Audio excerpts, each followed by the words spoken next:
شروع اللہ کا نام لے کر جو بڑا مہربان نہایت رحم والا ہے۔ الف لام میم۔ اس میں کچھ شک نہیں کہ اس کتاب کا نازل کیا جانا تمام جہانوں کے پروردگار کی طرف سے ہے۔ کیا یہ لوگ یہ کہتے ہیں کہ پیغمبر نے اس کو از خود بنا لیا ہے؟ نہیں، بلکہ وہ تمہارے پروردگار کی طرف سے برحق ہے، تاکہ تم ان لوگوں کو ہدایت کرو جن کے پاس تم سے پہلے کوئی ہدایت کرنے والا نہیں آیا، تاکہ یہ رستے پر چلیں۔ اللہ ہی تو ہے جس نے آسمانوں اور زمین کو اور جو چیزیں ان دونوں میں ہیں سب کو 6 دن میں پیدا کیا، پھر عرش پر جلوہ افروز ہوا۔ اس کے سوا تمہارا نہ کوئی دوست ہے اور نہ سفارش کرنے والا۔ کیا تم نصیحت حاصل نہیں کرتے؟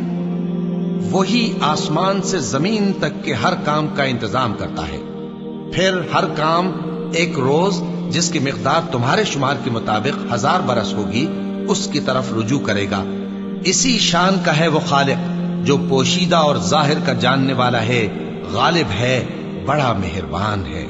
وہی جس نے ہر چیز کو بہت اچھی طرح بنایا، یعنی اس کو پیدا کیا اور انسان کی پیدائش کو مٹی سے شروع کیا، پھر اس کی نسل ایک قسم کے خلاصے سے یعنی حقیر پانی سے بنائی، پھر اس کو درست کیا، پھر اس میں اپنی طرف سے روح پھونکی اور تمہارے کان اور آنکھیں اور دل بنائے، مگر تم بہت کم شکر کرتے ہو۔ اور کہنے لگے کہ جب ہم زمین میں ملیا میٹ ہو جائیں گے تو کیا اثر نو پیدا ہوں گے؟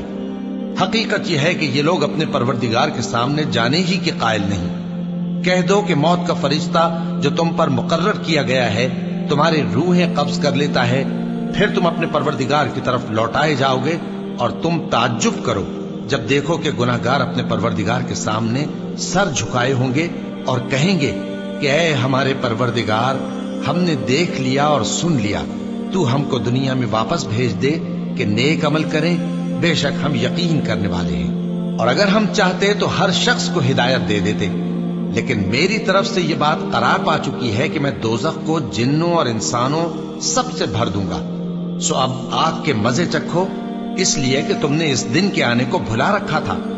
آج ہم نے بھی تمہیں بھلا دیا ہے، اور جو کام تم کرتے تھے ان کی سزا میں ہمیشہ کے عذاب کے مزے چکتے رہو۔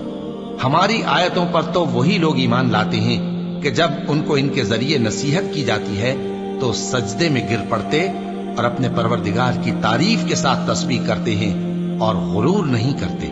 ان کے پہلو بچھونوں سے الگ رہتے ہیں، اس حال میں کہ وہ اپنے پروردگار کو خوف اور امید سے پکارتے اور جو کچھ ہم نے ان کو دیا ہے اس میں سے خرچ کرتے ہیں۔ سو کوئی شخص نہیں جانتا کہ ان کے لیے کیسی آنکھوں کی ٹھنڈک چھپا کر رکھی گئی ہے، یہ ان اعمال کا صلہ ہے جو وہ کرتے تھے۔ بھلا جو مومن ہو وہ اس شخص کی طرح ہو سکتا ہے جو نافرمان ہو؟ دونوں برابر نہیں ہو سکتے۔ جو لوگ ایمان لائے اور نیک عمل کرتے رہے ان کے رہنے کے لیے باغ ہے، یہ مہمانی ان کاموں کی جزا ہے جو وہ کرتے تھے، اور جنہوں نے نافرمانی کی ان کے رہنے کے لیے دوزخ ہے، جب چاہیں گے کہ اس میں سے نکل جائیں تو اس میں لوٹا دیے جائیں گے، اور ان سے کہا جائے گا کہ جس دوزخ کے عذاب کو تم جھوٹ سمجھتے تھے اس کے مزے چکھو، اور ہم ان کو قیامت کے بڑے عذاب سے پہلے دنیا کے عذاب کا بھی مزہ چکھائیں گے، شاید وہ ہماری طرف لوٹ آئیں۔ اور اس شخص سے بڑھ کر ظالم کون جس کو اس کے پروردگار کی آیتوں سے نصیحت کی جائے تو وہ ان سے منہ پھیر لے۔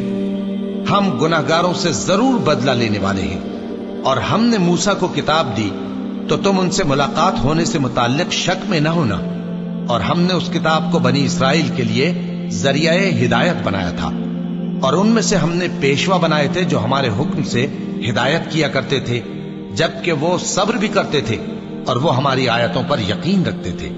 بلا شبہ تمہارا پروردگار ہی ان میں جن باتوں میں وہ اختلاف کرتے تھے قیامت کے روز فیصلہ کر دے گا۔ کیا ان کو اس امر سے ہدایت نہ ہوئی کہ ہم نے ان سے پہلے بہت سی امتوں کو جن کے رہنے کے مقامات میں یہ لوگ چلتے پھرتے ہیں ہلاک کر دیا؟ بے شک اس میں نشانیاں ہیں، تو یہ سنتے کیوں نہیں؟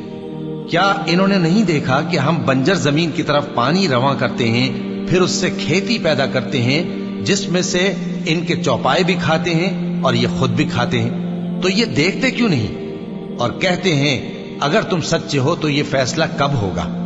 کہہ دو کہ فیصلے کے دن کافروں کو ان کا ایمان لانا کچھ بھی فائدہ نہ دے گا، اور نہ ان کو مہلت دی جائے گی، تو ان سے منہ پھیر لو اور انتظار کرو، یہ بھی انتظار کر رہے ہیں۔